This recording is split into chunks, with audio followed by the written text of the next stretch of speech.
नमस्कार, मैं गौर Sachdeva video journalist Tushar कर्ण के साथ आप सभी का स्वागत करता हूं राजधानी न्यूज़ गुरुग्राम में। वजीराबाद गांव में शमशान घाट का जो मुद्दा है हर रोज़ गर्माता जा रहा है। हर रोज़ तमाम पॉलिटिकल पार्टीज़ के नेता यहां पे आते हैं और अपनी हाज़िरी दे के चले जाते हैं। आज सत्ताधारी पक्ष गुरुग्राम के विधायक सुधीर सिंगला यहाँ पर है। सर, पहले तो आप अपना परिचय दें। मैं धर्मवीर नंबरदार वजीराबाद से। आज हमारे यहाँ विधायक सुधीर सिंगला जी, जो हमारी कॉन्स्टिट्यूंसी से ही विधायक है, वो आए थे और उनसे हमने अपनी बात रखी उनके सामने। तो उन्होंने ये कहा है कि मैं सीएम साहब से इस बारे में बात करूंगा और प्रशासन से भी बात करूंगा और जैसे भी होगा इसका समाधान हम निकालेंगे और इसको यहाँ से शमशान को हटाएंगे। कुलदीप सिंह बोरा वजीराबाद गांव के पार्षद हमारे साथ हैं। सर, अब आश्वासन मिल गया है तो क्या सहमत हैं अब इससे? देखो, हमारे बीच में आज हमारे गुड़गांव के विधायक सुधीर सिंगला जी आए थे। उन्होंने हमें कहा कि भाई आपकी पैरवी मैं मुख्यमंत्री तक करूंगा। तो एक पॉजिटिव साइन है। अगर भाई हमारा विधायक हमने चुना है, उसको अगर हमारी आवाज़ उठाता और हमारा साथ देता तो इसमें कोई बुराई नहीं है। तमाम पॉलिटिकल पार्टीज़ के नेता रोज़ यहाँ पे आते हैं, अपनी हाज़िरी दाखिल करके जाते हैं। तो क्या कुछ उससे मजबूत बन रहा है ये जो आंदोलन ही हम कहें इसे? सबसे पहले तो मैं बता दूं कि हमारा गांव वजीराबाद बड़ा ही ताकतवर गांव है और पॉलिटिकल पार्टी के चाहे वो विपक्ष से हो चाहे पक्ष से, हमारा सिर्फ एक ही मुद्दा है कि धरना प्रदर्शन जब तक चलता रहेगा जब तक शमशान घाट नहीं हट जाता। आश्वासन लोग देने आएंगे, आश्वासन देकर भी जा रहे हैं, लेकिन हम उस दिन विश्वास करेंगे जिस दिन हमारे हाथ में लिख कर आ जाएगा कि आपका शमशान घाट यहाँ से हटा दिया गया है। सर, अपना परिचय दें।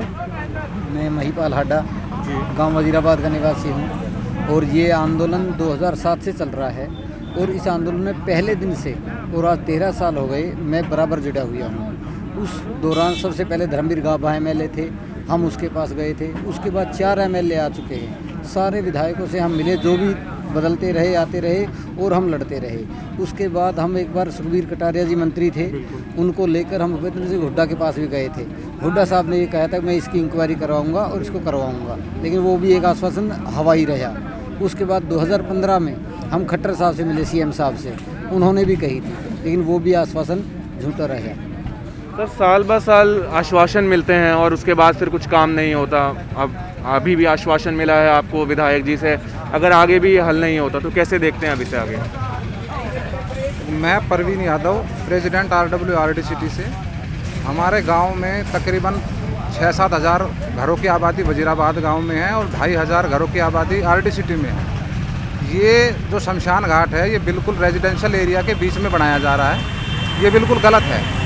हमारी प्रशासन से मांग है कि इसको यहाँ से हटाया जाए, रेजिडेंशियल एरिया से इसको बाहर किया जाए। आज सुधीर सिंगला जी हमारे विधायक यहाँ आए थे, उन्होंने आश्वासन दिया है कि मुख्यमंत्री जी से इस बारे में बात करेंगे। तो हमें पूर्ण विश्वास है और हम उम्मीद करते हैं कि वो जल्दी से जल्दी हमारी समस्या का समाधान करेंगे यहाँ पे। इसके अलावा एक जो गुड़गांव का जो एडमिनिस्ट्रेशन है वो एक आर्टिफिशियल झील बनाने की प्लानिंग कर रहा है यहाँ पे, जिससे गुड़गांव का जो ग्राउंड वाटर है वो ऊपर आए। तो उसके लिए वो उसको 73 सेक्टर में बनाने की कोशिश कर रहे हैं। उसके लिए ये जगह सबसे उपयुक्त है। एक तो ये पहाड़ की तलेटी में है, जो अरावली का जो पानी है वो वहाँ ले जाने के बजाय उसको यहीं बनाया जाए। और ये जगह जो जिस आर्टिफिशियल झील के लिए जो उपयुक्त है उसको यहाँ आर्टिफिशियल झील बनाएं, ना कि शमशान को आप कहीं रेजिडेंशियल एरिया से बाहर लेके जाएं। हमारी समस्या ये है कि जो हमारा यहाँ प्लानिंग होती है वो चंडीगढ़ से होती है।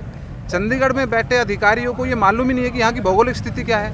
वो वहाँ अपने कागज़ों पे लकीर खींच के कि यहाँ ये चीज़ बना दो, यहाँ ये चीज़ बना दो, यहाँ ये चीज़ बना दो।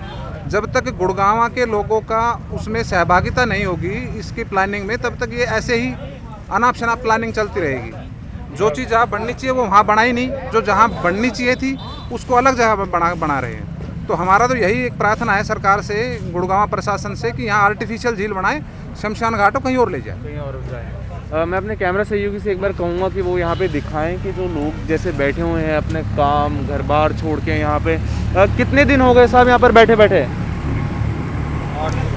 15 तारीख से बैठे थे जी यहाँ। टीकारामपुर जिला पार्षद, गांव का नंबरदार हूँ जी। 15 दिन से बैठे हैं अपना काम छोड़ के? हाँ जी, 15 तारीख से बैठे। आज 8 दिन हो लिया। सीताराम सिंगला का साहबजादे आए थे आज, वह हमारा नेतृत्व कर रहे हैं, यहाँ विधायक है। उनसे हमने पुरजोर से कहा है कि हमारी इस समस्या का समाधान निकालो। उन्होंने भी यहाँ आश्वासन दिया है कि मैं मुख्यमंत्री से मिलकर और तुम्हारा समाधान करवाऊंगा, अन्यथा तो मैं भी तुम्हारे धरने पे यहीं बैठूंगा। हमने ठाठता मरवाई। तो चलो, उन्होंने अब आश्वासन दिया, तो अब उम्मीद है कि आश्वासन से काम हो जाएगा। ऐसे आश्वासन तो पहले भी हमें मिला है, एक बार हम धोखा खा भी चुके हैं। पहले जब हम धरने पे बैठे थे उस टाइम राव धर्मपाल और इंद्रजीत वगैरह सभी नेता आए थे, तो राव धर्मपाल यहाँ हमें कह के उठा के गए थे कि भाई मैं कह रहा हूँ सरदारी है, हमारी 12 से भी लगते हैं सिरोल गांव से। तो उन्होंने आश्वासन हमें दिया था कि भाई आप उठ जाओ धरने से, मैं कह रहा हूँ अब मेरी सीएम साहब से बात हो गई है तो ये धरना आप ख़त्म कर दो और ये यहाँ नहीं बनेगा।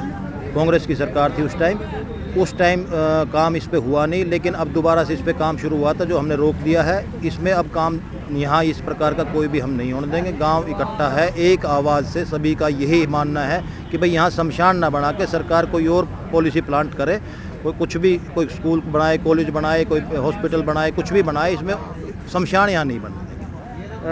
नेताओं के वादों से ग्रस्त यहाँ पे जो लोग हैं वो बैठे हुए हैं, न जाने कितने 15 से लगभग 15 साल हो गए, अब आपको 13 साल हो गए इस ज़मीन के लिए लड़ते हुए।